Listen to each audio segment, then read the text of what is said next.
और जगत के संसार की भलाई का कार्य है, तो आप विष को पी जाओ। एक बात और बता दूं, मैं कोई भी नारी अपने पति से कह नहीं सकती कि आप विष पी जाओ, लेकिन माता पार्वती ने कह दिया है। सबसे पहली बात, वो जानती थी, पतिव्रता नारी थी, सती थी वो, उन्हें पता था कि इस विष का पान करने के बाद मेरे पति को कुछ भी होने वाला नहीं। और ये संसार माने संसार की रक्षा का दायित्व है, संसार की रक्षा करने के लिए अगर इस विष को पान करते हैं तो कोई बात नहीं है। इस प्रकार से भगवान शिव ने वह विष लिया, पान करना प्रारंभ किया, लेकिन उन्हें याद आया भाई, अब समस्या अटक गई। उन्हें याद आया मेरे हृदय में तो मेरे प्रभु श्री हरि हैं, और अगर मैंने ये विष हृदय तक पहुंचा दिया ना तो फिर बहुत बड़ा कष्ट होगा, इसलिए मैं इस विष को बाहर नहीं निकाल सकता। और इस हलाहल कालकूट विष को बाहर निकाला गया तो संसार खतरे में पड़ जाएगा, और अंदर ले गया तो मेरे प्रभु को कष्ट होगा। इसलिए उन्होंने विष को अपने कंठ में धारण कर लिया, इनसे उनका कंठ नीला पड़ गया और नीलकंठ महादेव से जाना। प्रेम से बोलेंगे नीलकंठ महादेव, आनंद कंद भगवान की जय हो। जय जय श्री राधे। नीलकंठ महादेव के नाम से ये जाने गए। देवताओं की रक्षा भगवान भोलेनाथ ने की, श्री हरि के द्वारा प्रार्थना करने। देव देव महादेव, भूतात्मन भूत भावन, त्राहिनं शरणापन्ना, त्रैलोक्य दहनाद विषा। भगवान ने विष पी करके देवताओं की सुरक्षा की। भगवान नारायण ने आदेश किया कि पुनः सागर मंथन प्रारंभ किया जाए, और देखिए सागर मंथन को पुनः प्रारंभ कर दिया गया। लेकिन आज इस सागर के मंथन के प्रारंभ होने पर उसके अंदर से कामधेनु गाय निकली,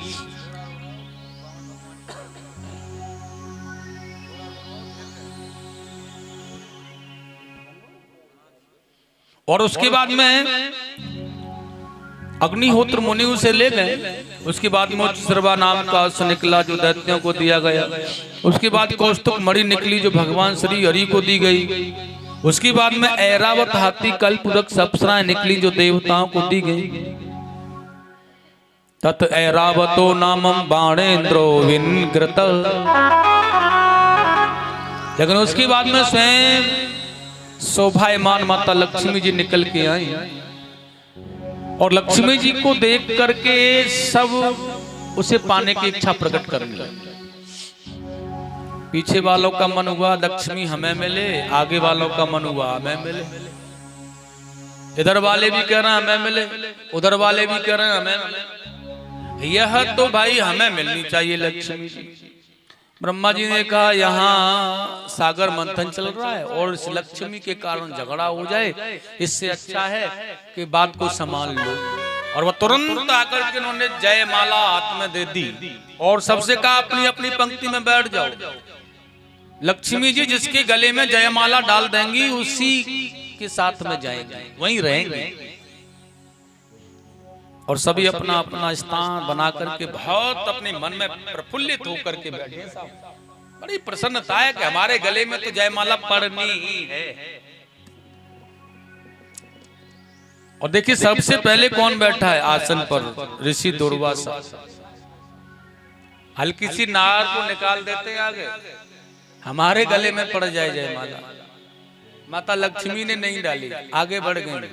क्रोधी है ये, इसलिए तपेश्वरी हैं, सब कुछ है, लेकिन उन्होंने कहा ये क्रोध बात बात पर ही कर देते हैं।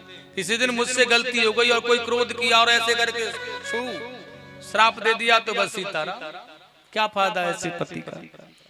आगे बढ़ गए, उन्होंने देखा उसके बाद में देवगुरु बृहस्पति जी विराजमान है, देवताओं के गुरु है,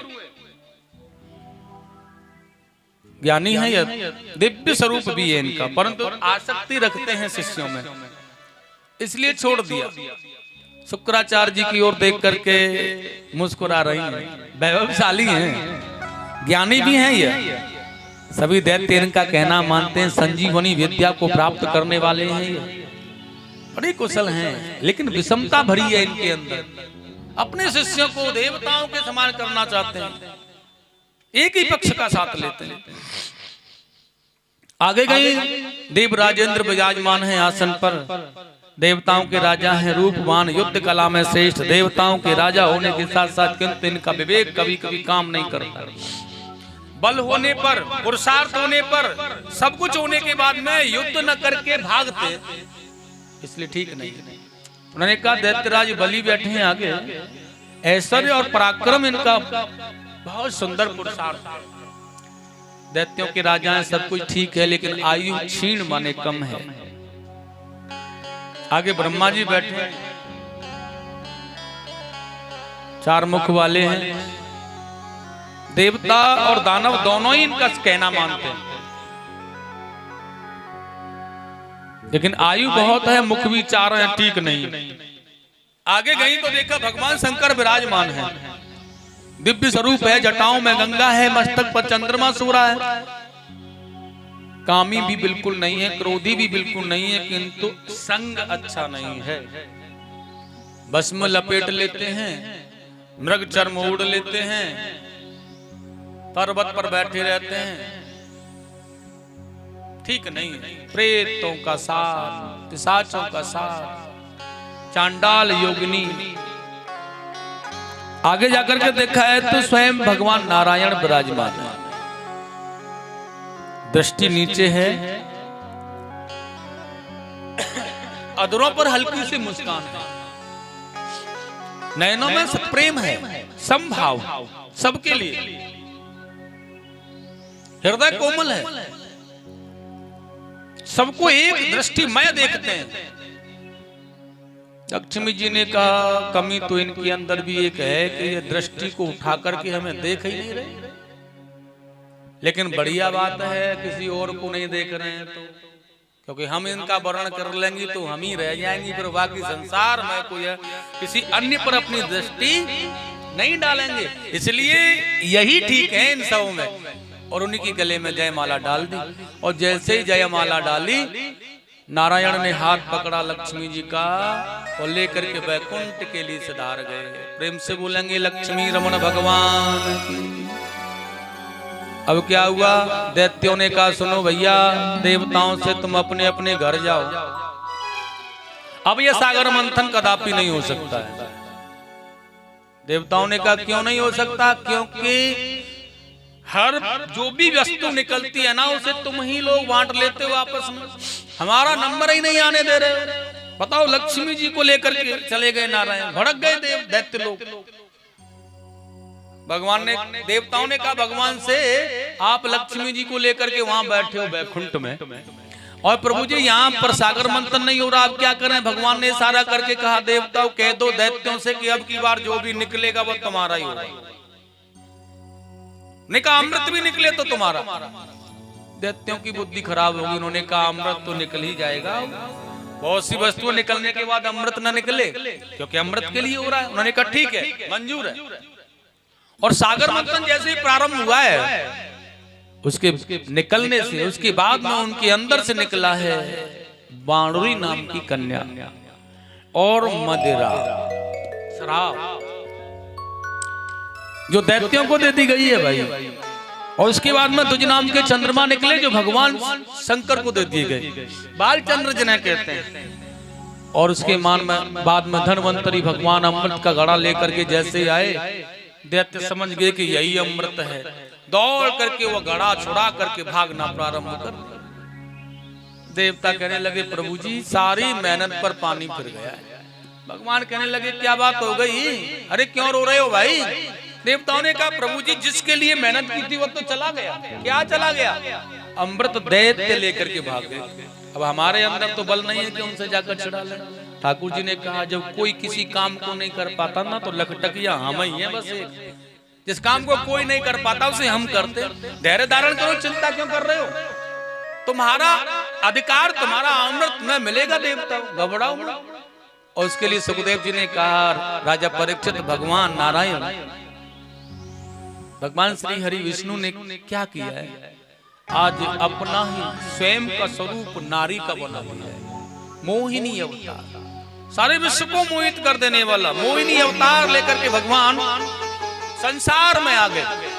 आकाश मार्ग से चलते हुए कोई परी उतर के आ रही है, जिसकी दुनिया में सौंदर्यता का बखान हजारों शेष, हजारों सरस्वती करना चाहे तो नहीं कर सकती हैं। ऐसा सौंदर्यमय भाव माता वह मोहिनी जी का, भगवान का।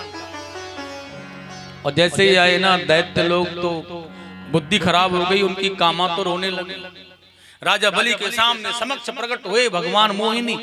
राजा बलि ने देखा है, क्या बात है, और पूछ लिया है प्रेम से, कौन हो आप? भूल गए बेचारे अमृत को। भगवान ने हंस करके बड़ा सुंदर भाव दर्शाया है, मेरा नाम मोहिनी है राजन। राजा बलि ने कहा, वो तो हमें लग रहा है कि तुम मोहिनी के अलावा तो कोई और हो ही नहीं सकती हो, तुम मोहिनी हो। किसकी पुत्री हैं आप? लेकिन भगवान ने कहा, हम लता पताओं की पुत्री हैं। क्या काम करती हैं? उन्होंने कहा, हमारा काम है नित्य का आलिंगन कर सबके मन को चुराना। राजा बलि ने कहा, तो फिर आप हमारे साथ चल सकती हैं हमारी सभा में, जहां नित्य आलिंगन करने के बाद हमारे मन को चुराएं आप। ने कहा, नहीं जाएंगे। क्यों? क्योंकि हम वहां नहीं जाते, या हमारा धंधा नहीं है, शौक है, इसलिए वहां तो हम बिल्कुल भी नहीं जाते। जहां झगड़ा होता है, लड़ाई होती है, संघर्ष होता है, कलह होती है, वहां नहीं रह जाती है। तुम भाई भाई झगड़ रहे हो आपस में, और किसी कारण हमारे द्वारा अगर झगड़ा होने लगा तो झगड़ा बढ़ जाएगा भाई। राजा बलि ने कहा, देवी ये झगड़ा है ना, ये अमृत के कारण हो रहा है। हम एक ही पिताजी की संतान है, और झगड़ा अमृत के कारण हो रहा है। एक काम कर लेते हैं, झगड़ा समाप्त हो जाएगा तो चलेंगी ना आप? मोहिनी भगवान ने कहा, अगर झगड़ा समाप्त हो गया तो मैं चलूंगी आपके साथ।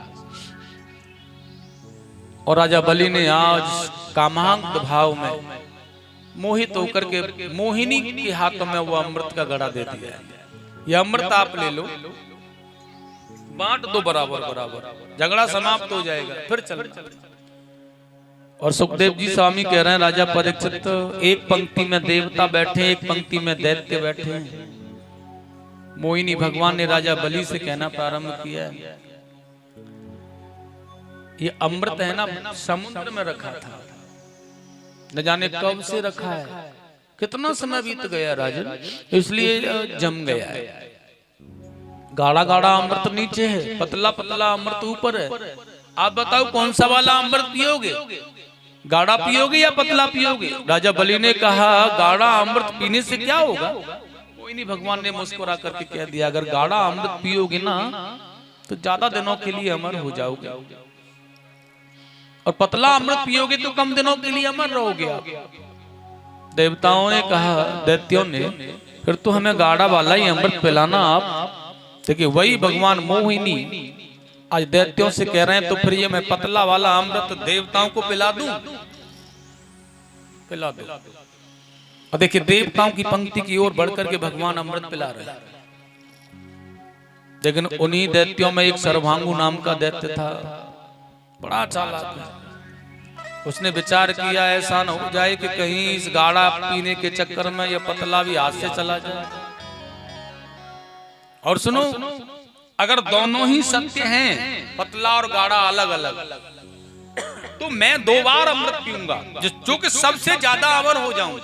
दोनों ही बात मन में, इसलिए भेष बदल करके यह देवताओं का जैसा रूप बना करके सूर्य और चंद्रमा के बीच में बैठा, अलग नहीं बैठा, पंक्ति भेदन न हो। और देखिए जैसे ही भगवान ने सूर्य को अमृत पिलाया, उसके बाद चंद्रमा को अमृत पिलाने से पहले बीच में बैठे रहा उस सर्वांगु को अमृत पिलाया, और उसके बाद चंद्रमा को जैसे ही अमृत पिलाया, खड़े होकर के देवताओं ने कहा, प्रभु जी आपने ये क्या कर डाला, आपने इस दैत्य को अमृत पिला दिया।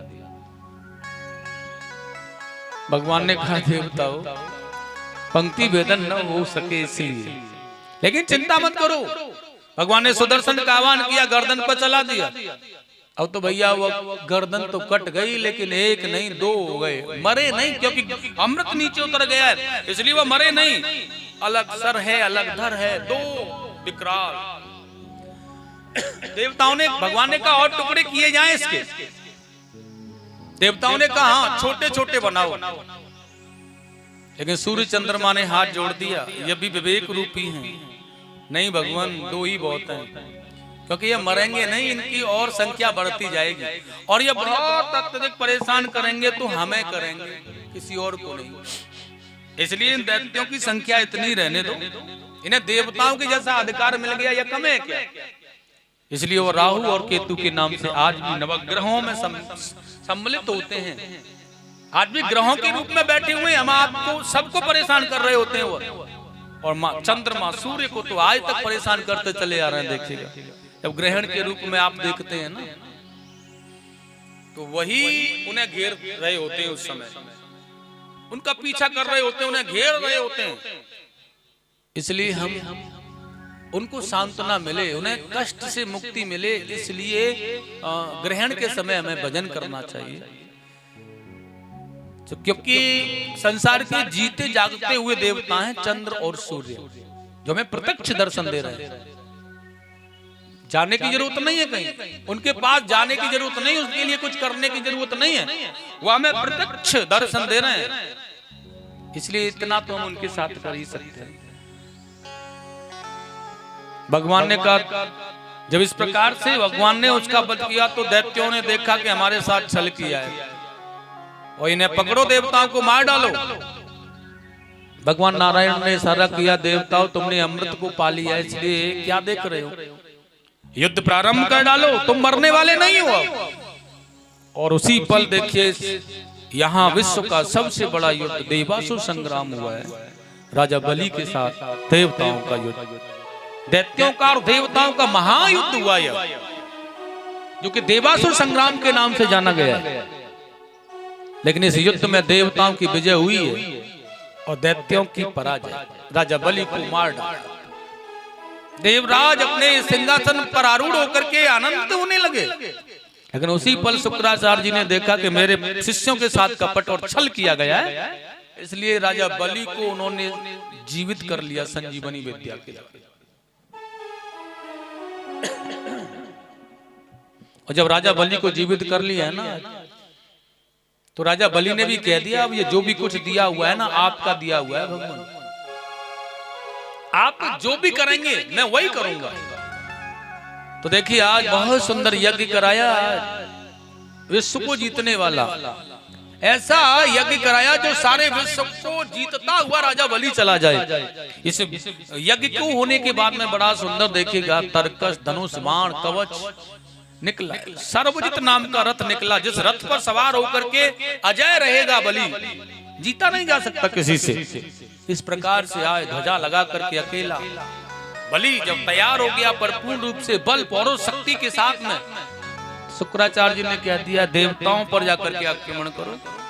और राजेंद्र, अब सेना की आवश्यकता नहीं है, अकेला राजा बलि जाकर के देवताओं से भिड़ गया।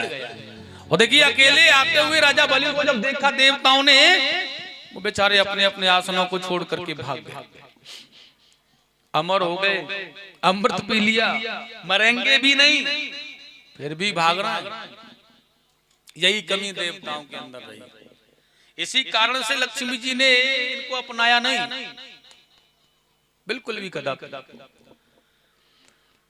और भगवान की शरण में गए, अधिकार त्रिलोक पर अधिकार राजा बलि का हो गया। नर्मदा नदी के किनारे पर ला करके बहुत बड़ा संकल्प लेकर के बहुत बड़े यज्ञों का आयोजन किया है। शुक्राचार्य जी ने राजा बलि को सदा सदा के लिए इंद्र बनाना चाहते हैं, इसलिए स्वर्ग का राज्य राजा बलि को प्राप्त हो जाए, इसलिए 100 अश्वमेध यज्ञों का संकल्प धारण कर लिया। और भगवान के पास में ये देवता लोग पधारे हैं, प्रभु हमारी रक्षा करें आप। भगवान ने कहा, भाई मैं कब तक तुम्हारी रक्षा करूंगा, राजा बलि को मारना